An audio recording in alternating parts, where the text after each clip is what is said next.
How to use YouTube as a B2B consultant. So let me say right from the start that I am not here to turn you into a YouTuber. As a B2B consultant, coach, or agency owner, you're not going to become Mr. Beast anytime soon. But what you will learn here is a simple and straightforward method that will bring you more clients, have them be far friendlier to you on sales calls, and close them more often and give you a massive leg up against your competitors. One of my recent clients absolutely nailed it. He's an executive coach working with CEOs. He's making multiple six figures a year, and we've been working on reaching multi seven figures. On our onboarding call, I asked him what he thinks will be the main lever to get him there. And he said one word: video. Spot on. Now, if you've been following me for a while, you know I'm a big fan of outbound. Cold emails are absolutely amazing. Cold emails level the playing field. Even if you have no skills to speak of, if you just reach out to enough people in a professional way and focus on adding value to them, being willing to learn, then you will find somebody who will take a chance on you. Maybe at a massive discount. You will not make a lot of money, but you will get yourself a client. And then more, you will charge more, and ultimately you have a business. And much more so, and of course, you will be much more successful if you do have skills and even a track record. So to me, it's unthinkable that you as a solopreneur would ever go out of business if you cold email 100 people every day and you do that until you make enough money to have a good life. So I love cold email, but cold email offers you the worst kind of leverage. It's a great way to turn effort into a predictable source of reasonable revenue, but you cannot get great economies of scale from cold email. Let me explain what I mean here. What is leverage? It's a tool to get more output for the same unit of time of effort. Warren Buffett makes 10,000 times more than you make per hour, than I make per hour, because he has more leverage. It's the same hour of time, but different outcomes because he has leverage. There are 5 sources of leverage. Famously, Naval Ravikant lists 4 in the Almanac of Naval Ravikant, and that is labor, capital, code, and media. So you can hire people, labor. You can invest other people's money, capital. You can write software, that is code. And you can get famous, media. I'm adding a 5th source, which is skill. I don't know why Naval doesn't list that, but it's pretty obvious. Skill is a huge form of leverage. The world's best chef makes 1,000 times more per hour than the average cook in a local restaurant. And the difference is skill. Cold email only provides you with modest leverage, a little bit through code, labor, media, and skill. So you use software, you add a little bit of code here. You use a video message, so a bit of media. You can use other people to send, so that's labor, send or personalize the cold emails for you. And hopefully you're going to become better at it, so that means skill. But these levers are very modest. Now, how do we measure the quality of a particular instance of leverage? There's many different factors, but one of them is how much does it compound over time? Does it offer the opportunity of decreasing marginal cost? Meaning, if I have to work 8 hours today to win a client, does this source of leverage allow for the possibility that one day I might be able to work 2 hours to win a client? How about 1 hour? Or how about only 1 minute? Is it at least thinkable? Well, in the case of cold email, there is not much decreasing marginal cost going on. In plain English, if currently you have to invest 8 hours and let's say $500 on cold email to get one client, you might be able to squeeze that down to 4 hours and $250 one day. Okay, so that's a 2x leverage. Maybe possible, but never, ever, ever will you be able to get it down to 1 minute and $1. That is impossible. It's never going to happen. And in comparison, content gives you almost infinite leverage, especially long-form, in-depth content, which is what I want to talk about today. And I'll give you the complete how-to, but let's stay on the topic of leverage for a moment now, because I want to give you a taste of what this could be like. So completely open kimono for a moment now. In the first 2 months of 2024, now it's March 7th of 2024. And so in the first 2 months, I closed $90,000 in new business, which is roughly $45,000 a month. And here's how these 90K break down. 46% of it is pure outbound, mostly from cold email, but also some from LinkedIn. 25% is pure inbound, meaning people watched my stuff, booked a call with me without me having to do anything, hence inbound. It just came into me. 20% is outbound, cold email and LinkedIn, but strongly influenced by inbound, meaning between booking the call and conducting the call, the prospect consumed a lot of my content. In one case, a prospect binge-watched my YouTube channel going back several months into my content history. And the remaining 9% comes from referrals. And since the referral came via someone who I'm connected to on LinkedIn, who regularly sees my posts, you can say that the referral was also content influenced. So pretty much it's a straight 50-50 split. Half come from pure outbound and the other half comes strongly or purely influenced by my content. And here's a really interesting thing. The clients that came via inbound or were strongly influenced by my content, far easier to close. I have a, for me, staggering 57% closing rate on inbound calls. So if somebody books via content, 57% chance of closing them compared to 17% from cold outbound. So already that alone is over 3 times leverage, 3x leverage. But it doesn't end there. Let's take a look at how long it took them to close. Those who came from inbound or were strongly influenced by it closed within 10 days of our first call. And that is the mean. That's only because there was one person who took 30 days. The actual median, meaning if you line them up, and the one in the middle was 3.5 days, which means that all but one were immediate on the call closes, or they closed within a week. And none of them required more than one sales call. Those who came from outbound took 13 days to close on average, the median being 14, and they required 2.3 meetings on average. So those two metrics, how long it took them to close and how many meetings they needed to close, we're seeing that inbound provides 2 to 4 times better results. So all of those are indications that leads that come from inbound are far more likely to close, and they close faster than those coming from outbound, which is natural because pure outbound means there is very little trust to begin with, whereas inbound brings a lot of trust with it. But then the biggest point of leverage with inbound is the number of sales calls you can book. So again, to give you an idea of my specific data, I invest about 10 hours a week into content, just like creating videos like this one. And I mainly focus on my YouTube channel here, and I do a little bit on LinkedIn. So those 10 hours a week have brought me a combined 50,000 impressions on LinkedIn. You can see this graph here, 75,000 in the past 90 days, which means probably some 50,000, maybe a tiny bit more because there was Christmas, but generally about 50,000 in 2 months, and 8,000 views on YouTube. This is my screenshot from 1st of January to the end of February, 7,800 views. Now, the majority of the inbound closes were influenced by YouTube and not LinkedIn. So I'm much more bullish on YouTube, and I'm investing disproportionately more time and money there. Makes a lot of sense also. LinkedIn content is much more ephemeral. The average post dies within 2 to 3 days. And on YouTube, however, videos have a much longer shelf life. Some of the videos I made years ago still get the occasional view on YouTube. And in that sense, YouTube is much more like writing a book, some chapters of which stand the test of time. And the key with YouTube, unlike LinkedIn, is that it allows for depth. And depth is the real key to winning people over. One of the clients that purely came through my YouTube channel watched 2 videos of mine, one of which is an hour long. And that video took me easily 20 hours to script. I think even more. I was for days, I was working on that thing. And that is all he needed. He just watched one video, then another one, and then he went to my website and closed himself. So understanding the nuances of your clients' and prospects' problems makes a huge difference. Depth is incredibly important. The riches are in the niches, as the cliche saying goes. You want to be an indisputable expert on your niche. And depth in your content allows you to project and demonstrate niche experience. So I got 8,000 views in 2024 on YouTube, and I closed $30,000 in revenue from that, directly or indirectly. Now, could we imagine that one day in the future, I can generate not 8,000, but 80,000 views, meaning 10 times as much, and that within a 2-month period, of course? Is it conceivable that my long form videos that right now get an average of 100 views get 1,000 views each, 10x? Of course, it's absolutely thinkable. And if I simply were to increase the viewership, it is pretty reasonable to assume that this would lead to a linear increase in calls booked. If simply more people watch my videos, more people will book a call.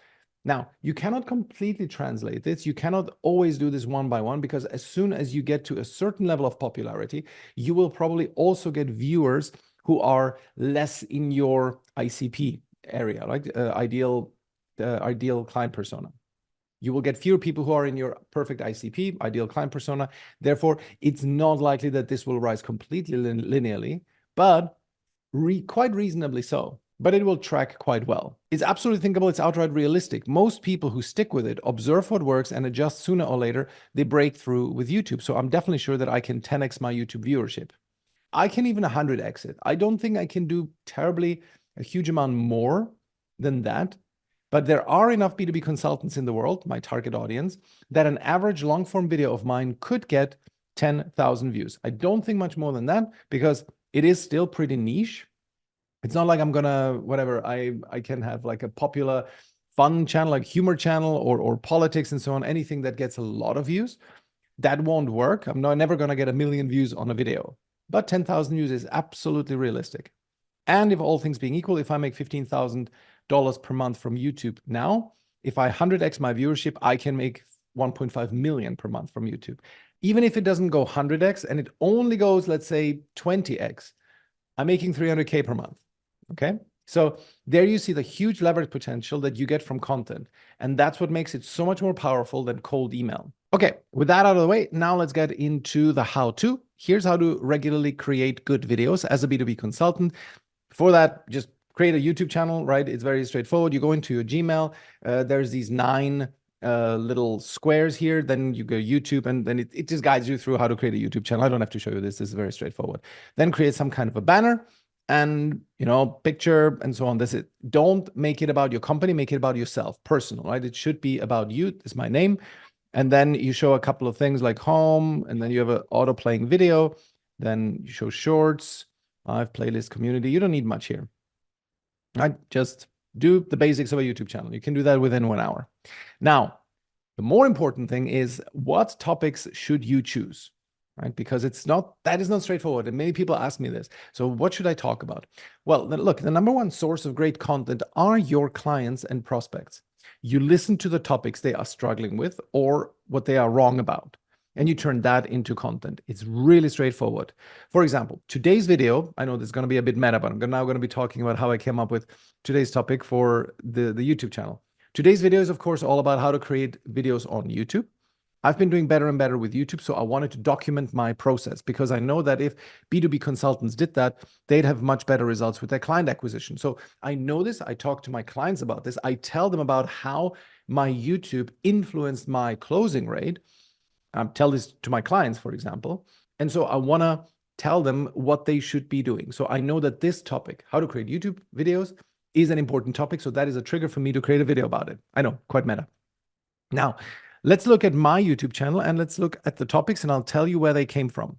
So the last video on how to gradually transition from generalist to specialist B2B consultant. I had a sales call with somebody who was such a generalist consultant. They were like doing pretty much anything. They were basically just a smart person for hire. They were doing anything from procurement to manufacturing companies to law firm growth to media companies, hiring procedures, and so on. It was unbelievable. This guy was just mega broad. And I told him, well, do you think this is a recipe to scale to 7 figures? And he said, yeah, no, I don't think so. Especially because his target audience changed from year to year. Like a year ago, the law firm clients were the vast majority of his revenue. And right now it was a completely different target audience. So there was no way that he would build SOPs, processes, that he could hire people to do the work for him. It was just pure generalism. So he acknowledged that. However, absolutely understandably, he did not just want to cut off 80% of his revenue so that he just focuses on one thing. That is quite scary. So I was thinking, well, how would I recommend that you go about this? What have I seen in the market that people do so that they can do this transition without giving up on revenue, right? And there's different phases to it. Like in the first phase, you don't reject any revenue, but you only do outbound to the specific niche that you've chosen. Once you prove and so on. I don't have to go into this now. It's all in the video. But that is where it came from. It was a prospect that had this problem and he was sort of biting his nails. Oh, I don't know how to do this transition. Okay, that's that. Next one, B2B consultants biases, high ticket or low ticket, make a choice. I was having a conversation with a client who was telling me he's selling high ticket, as all of my clients do. And he was thinking of, hey, I would like to launch this low ticket offer so that I can onboard clients faster, right? If they buy the low ticket first, then I can then upgrade them to the high ticket service. And I said, no. Very bad idea. And here's why. This is like starting a second business. Low ticket and high ticket requires so many different skills, very different marketing skills, very different sales skills. You should not mix them. Get your high ticket offer to $1 million a year before you start even thinking about adding another product. You can scale practically any high ticket offer to 7 figures. Once you have that, then you can start thinking about whether adding a low ticket offer would boost your funnel overall, but don't do it. So it was a mistake that I believe my client was making. So I thought, hey, this is a good topic. Let's talk about that high ticket or low ticket that you need to make a choice. And by the way, look, these views are not great. 39 views, 21 views.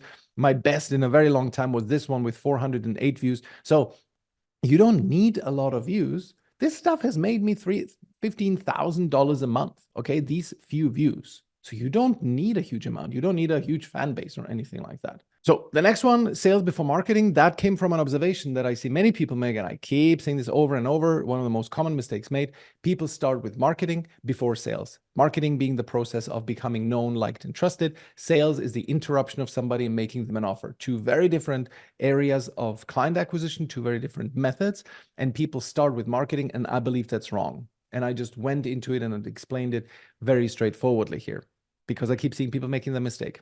I want to highlight 2 more because those are really interesting. This one, why it's so hard to work with B2B lead gen agencies. That was really good because I was speaking to a prospect who told me how he worked with B2B lead gen agencies and they didn't deliver any results. Well, and I asked him why, and I asked him about the details of this collaboration. And when he told me this, it suddenly dawned on me that structurally, it almost cannot work that B2B lead gen agencies gives you durable results, other people booking sales calls for you. It just doesn't work. And then suddenly dawned on me, this is why. So I decided to make a video about it.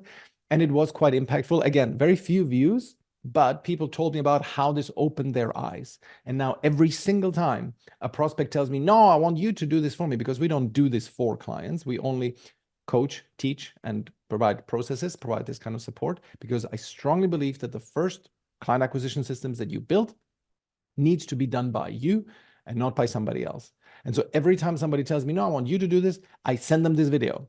It might not convince them just yet, but it maybe is going to plant a seed so that one day they come back to me. Cool. So that was my YouTube channel. Then I want to also give you another example from a session that I recently had with a client. It was a very productive session with him where we covered a lot of ground discussing his strategy and his client avatar. I was curious about who he's selling to, what is his background, and all of that. This was the onboarding call that we have with all of our clients. And this always happens when we talk about my clients' avatars. Always in the first session that we have, we come up with a lot of very good ideas.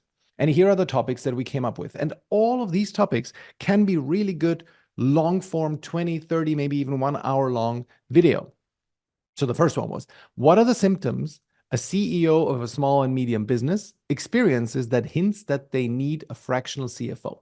Okay, so small business, let's say 20 people, at some point they will notice that an accountant alone doesn't cut it. They need some more financial leadership. But I asked him, what do you think are those symptoms that tell you, hey, you should be doing something about this? You know, like when you have a illness, like a chronic illness, what are those symptoms that give you pain that tell you you might need a fractional CFO? And he should share this from his broad experience and then make a YouTube video about this. This can easily be a 5 to 10 minute video where he just outlines those pain points, those symptoms. It could also be a 1 hour video where he explains like detailed anecdotes and gives much more color and more specific examples. That's a great topic for a YouTube video. Another one, he said, when we talked about his strengths and weaknesses, he said that one of his strengths is that he's confrontational. And I was like, that's strange. No, most people would not call that a strength. And he says, no, I think in this world, many people are just far too conciliatory and are much more confrontational. So I said, you believe this? That is great. You should turn this into a video. Video title, why you want to have a confrontational fractional CFO. Again, very counterintuitive. And a lot of YouTube content is also about polarizing your audience. You want to push away those who are not a fit with you and attract those who are. And if he finds a CEO who would value a confrontational fractional CFO, great, you should work with that person. Very good topic for a YouTube channel. Okay, next topic. What about the friction between a fractional CFO and the most senior finance person? As a CEO, you will very often find yourself in the position where you have somebody in the finance function. They have aspirations to become the CFO, but maybe they're not experienced enough that they don't qualify for the job. Now you bring in a fractional CFO, there's going to be tension. Okay. How do you manage that as a CEO? Very good in-depth topic that truly demonstrate that you know your niche, that you know the kinds of companies that are onboarding a fractional CFO, and you help them with very specific advice. And if you provide a good 20-minute in-depth video on how do you manage this, you give tangible help, not just platitudes, but you really give tangible help, give the junior person a development plan, and maybe that they can work together so that they later can become the full-time CFO. All of that is great content that will build a lot of trust between you and the prospective client. Another one, the 5 sources of perpetual financial discomfort for SME leaders. That was just a more general topic. What, that can have broad appeal that your ideal target client will gravitate towards. Then fractional CFOs look forward instead of into the rearview mirror. That is a common theme among fractional CFOs, is that this is what they tell their clients. Your accountant is looking backwards. They're looking at the P&L of last year. We're looking forward, and I'm going to show you how you can, optimize your cash flow or optimize your investment allocation and so on and so on. We look forward.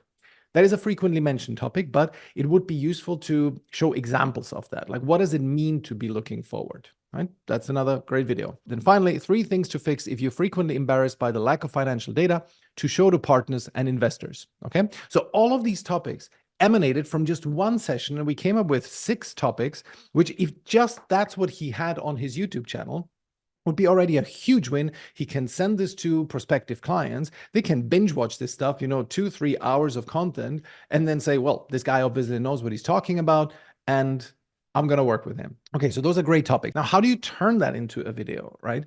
I wanted to show you this is my document that I write my video scripts in. It's pretty messy, but I mean, I always have these lines where I say, okay, this is what I'm going to be talking about in this week and that last week and the week before.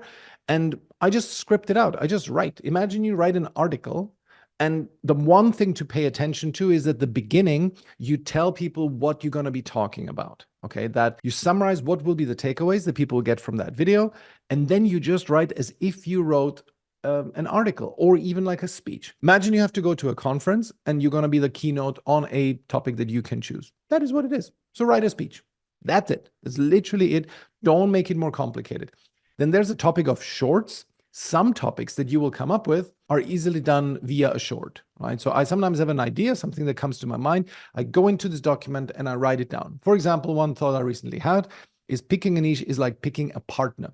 And it's best to pick according to objective criteria, value fit, niche growth, and less along subjective criteria like love, passion, infatuation, personal preference. I'm, for example, a huge fan of arranged marriages. As a European, I know that is quite rare, but I really think the evidence points to it that they work far, far better than any kind of the typical love, passion marriage that we have in the Western world.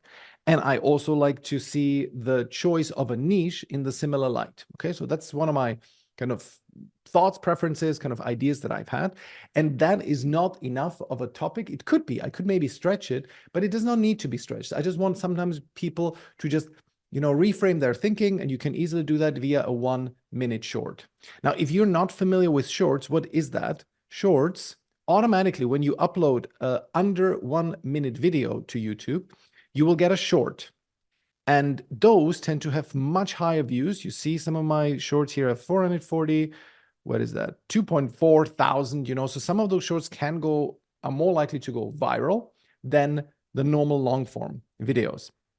Okay, so you see 1.2K views, 1.2K, and so on. So some of the shorts are more successful, and you just want that as little tidbits of that you throw out there, and more people will see your content. Because sometimes YouTube pushes those short more than the long form videos. So you have an idea for a short, write it down, and as you are writing, you have to discern whether this is a good topic for a short or for a long form video. Yes, I could elaborate on this topic, but I also don't believe that there's a ton of value if I just go into a 15-minute rant on, arranged marriages and so on. It's just too esoteric as a topic. I just want to say that it's much better to choose based on objective criteria than your passion for a niche. That's why one of my beliefs is also that you should not be following your passion as a life philosophy. That's just very bad idea generally. Many people agree with me on this, some don't, right? But that is like, here with this, I'm polarizing. I'm polarizing between those people who align with me and those who not. Those who align with me will therefore graduate towards me.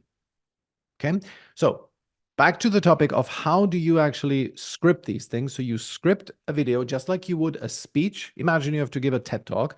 You're going to script the whole thing out. And unlike with a TED talk, you don't need to memorize it. All you then have to do is either, here what I do is that I read my script on camera. You might not like that. I just saw that people don't mind it, and it's way easier for me to record it that way. I stick to the script more, I ramble less, which is one of my weaknesses. I tend to ramble. And so I stick to the script more, and I can deliver a much more concise speech. And also, I've read somewhere that if you are listening to somebody speaking while at the same time reading what they're saying, you retain more information. So that's good enough for me. I'm going to be recording my videos in this way. But if you don't like that, if this doesn't work for you, for whichever reason, you can also do it in the following way. Some of my videos are like this, that I'm looking at my screen and I'm sort of reading one sentence and I'm capturing the gist of it. And then I look at the camera and I say that one sentence. Then again, I look down, I memorize the next sentence and I speak the sentence into the camera again. This allows the video editor to then remove the gaps in between. So it's a contiguous speech and is not interrupted and I'm not rambling. Those are two main ways how to record a YouTube video. You could also have a teleprompter, but frankly, I think this is a little bit overkill. And generally, anytime I had a teleprompter, I never could make it work so that it really looked good. And then, oh, it goes too fast and I have to scroll back and so on. It's just messy. I don't like it. I think this is ultimately the best way to do it because people really want the information. This doesn't need to be fancy, doesn't need to be high production value. Later on, if you want to kind of build your brand and become like the world's best and work with the, top 0.001%, then you should be looking at production value. But don't let the quest for, oh, I want to be really beautiful, polished and all of that, high production values, $1,000 per video. Don't let that hold you back. I recently spoke with a client who got a quote that somebody would charge them $1,000 per video produced. And I'm like, hell no. You get yourself somebody in the Philippines. They're great. Hi, Christian. Love what you're doing. Get yourself somebody in the Philippines who charges a reasonable amount and they will do the work for you. You can go to Upwork. You can go to Fiverr where you find somebody, good video editor, give, assignments to 4 different people, give them each a video and they should do a good job with it. And you then pick the best one. That is how I found my video editor, Christian, who is great at what he does. Very reliable. I can always know that when I toss a video over to him, that he will do it in a matter of 1 or 2 days. So that's that. This is how you produce videos. Then you just create thumbnails. You just get yourself somebody on Fiverr or on Upwork who does YouTube thumbnails. There's a sea of people doing that. Pick one who you like best, give them a couple of assignments. Most important is that they respond fast to you, that they are able to turn around the thumbnail idea in a day or 2, and then you got it. And that's it. You don't need anything else. So now that we discussed the production, let's talk about how do we make best use of these videos. It's very simple. For example, when you do outreach to people, you will get some people pushing back and say, well, I only want to work with you if you don't take any payment up front and only when I realize revenue. Well, that's not how we work, but I also want to explain it to people why we don't work like this. So I've created a video where I explain why these kind of pay-per-lead models don't work. And that is this video, where I talk about why it's so hard to work with B2B lead gen agencies. I want to tell people that it simply will not work if you want to charge on a revenue share basis. Okay, so when somebody tells me this, I reply saying, totally get it. I hear where you're coming from. Here's the video I made and why what you're proposing cannot work structurally, why it never works, why I've never seen anybody work on this basis that it was successful.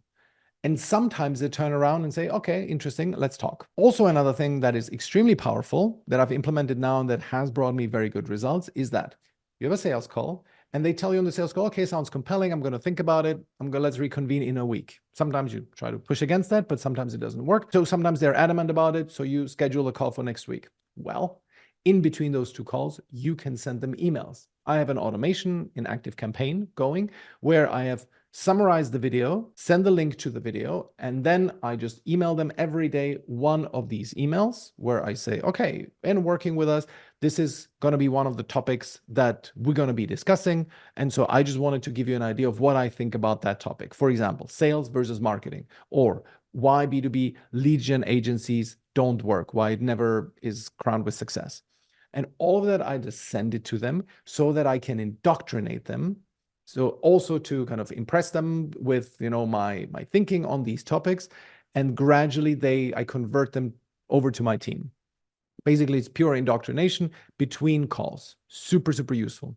One thing that I'm also considering doing, but I'm a little bit ambivalent about it, you could send them these emails before the sales call. So that, for example, and I think I'm going to do it once I have a completely stuffed calendar, once I have too many sales calls, I will start polarizing people so that they cancel their sales call if they're not 100% sold yet, right? So if, for example, some people come into my sales calls where they think that we're going to be doing the work for them.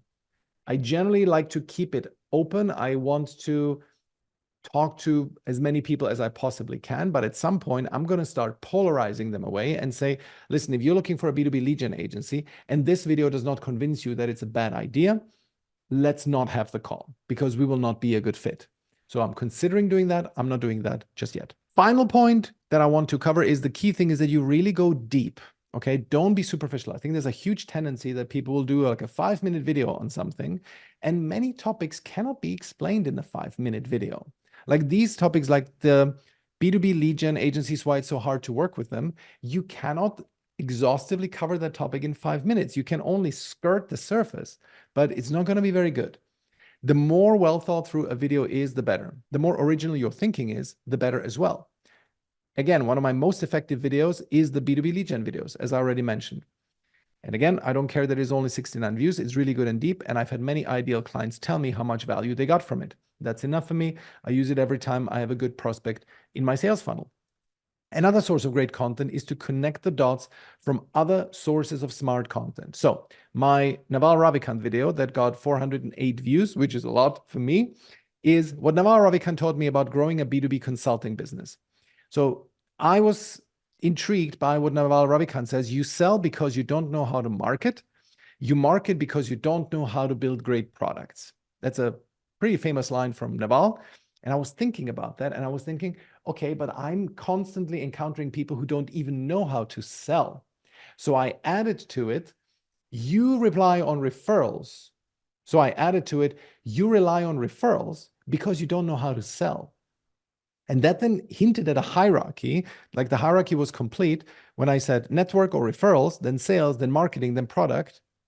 And Naval didn't cover anything beyond product. But then I also thought there are people who have a really strong personal brand where people just buy anything that they mention. Perfect example, I think in 2022 it was that Elon Musk launched a crazy product, which is burnt hair perfume that smells like burnt hair. Something silly, but he sold like $2 million worth of this stuff. Okay, you can only do that when you have a strong personal brand, a big followership. You just launch something and people will lap up whatever you sell. For so many people, it was because they cannot afford a Tesla. It was like one way how to buy something from Elon Musk.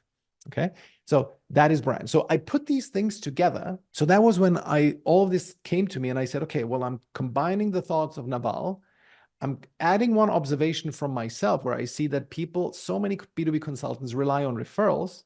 And then I noticed this thing of Elon launching anything and selling even a silly product. So I realized, okay, there's a hierarchy here. We have referrals, sales, marketing, product, brand. Boom. Interesting video. So it's original thinking. I mean, it's not like it isn't like not Nobel Prize winning, but it's an interesting original thought. And many people have commented and have told me that this was a really good video. And so I combined this, and I also came up with this slide, and I'm using it a lot now in my sales pitches where I say sales before marketing. This is also where the idea of sales before marketing was born. I say when you rely on referrals, it's very volatile, but the overall trend line is up. But if you want to transcend that, you want to start selling first, not marketing. And that is then, you see how this one thought then snowballs into others. So this became one video of the Naval Ravikant kind, but the Naval Ravikant video did not necessarily address this topic of sales before marketing head on. It didn't push people into this. It didn't rub their noses into it. So I wanted to create an extra video, which is why I made this one, Sales Before Marketing. And then you slowly start seeing how you develop your own framework of doing things. That's why it's also so key. You get smarter when you write. When you write these things, you suddenly start seeing interconnectedness between other thoughts that you've had in the past. And it becomes much more fun. You build your own building. It's like your little construction of your personal, work philosophy and frameworks that add value to your client. So there's so much benefit in writing long form copy for a YouTube channel. You kill so many birds with just one stone. I think you'd be completely silly not to do a YouTube channel. I hope this really convinces you. Please start a YouTube channel, go deep. And another benefit, side benefit, is of course that people also get an idea of how you are. You are watching this now, either you've already tuned out, or if you're still watching this, you can probably live with my style. I'm quite extroverted and quite rambly, and I'm quite excited about these things. You need to resonate with me on this. If you are somebody who does not like that, who prefers a more calm and introverted type, then I'm not going to be for you. And this is now also, you can sense whether I'm trustworthy. If you watch like 7 videos of mine, you see that I'm probably not some kind of scammer who doesn't really care about his clients, but I really care about them, and I care about the things I teach them, and I'm enthusiastic about doing that. All of that helps you get an impression of me, how I am as a person, and decide whether you would want to work with me or not. Okay, so the same will happen for you. If you do this, people will get an idea for who you are as a person and whether they like working with you. Very, very important. Final note, and I covered the short versus long videos. Yeah, I can just quickly go into this. Each piece of content needs to get its space it deserves. Some topics can be covered in under a minute, turn them into shorts. Other topics need more. Don't aim for a specific length. So don't say, oh, I'm going to be doing 5-minute videos. No, don't think about that. Look at a topic, write about it, and then see if you can trim the fat somewhere, see if you can remove unnecessary stuff, cover each topic exhaustively. If it's a 49-minute video, it's going to be a 49-minute video. Sometimes it can be a 2-hour video. Doesn't matter. Cover each topic with the space it deserves while cutting the fat. Don't be afraid to spend 20 hours on a script for a video, just like I did that was the warm outreach video. I think, where is it? Get them warm. The complete guide to B2B warm outreach, leverage your network to get your first few clients. That video I worked on literally for 20 hours. And it shows because it brought me 1 client. Okay, final note, you will definitely be tempted to slack off and not publish a video a week. I can only tell you, this stuff compounds. It gets better. You get more in the habit, squeeze it into your week. You should be able to spend 4 or 5 hours writing a script for a video that's going to turn into a 15-minute video. Initially, it's going to take you longer. If you don't have practice, just like with anything, you're going to get better and more efficient at it. But don't slack off. Start a YouTube channel now.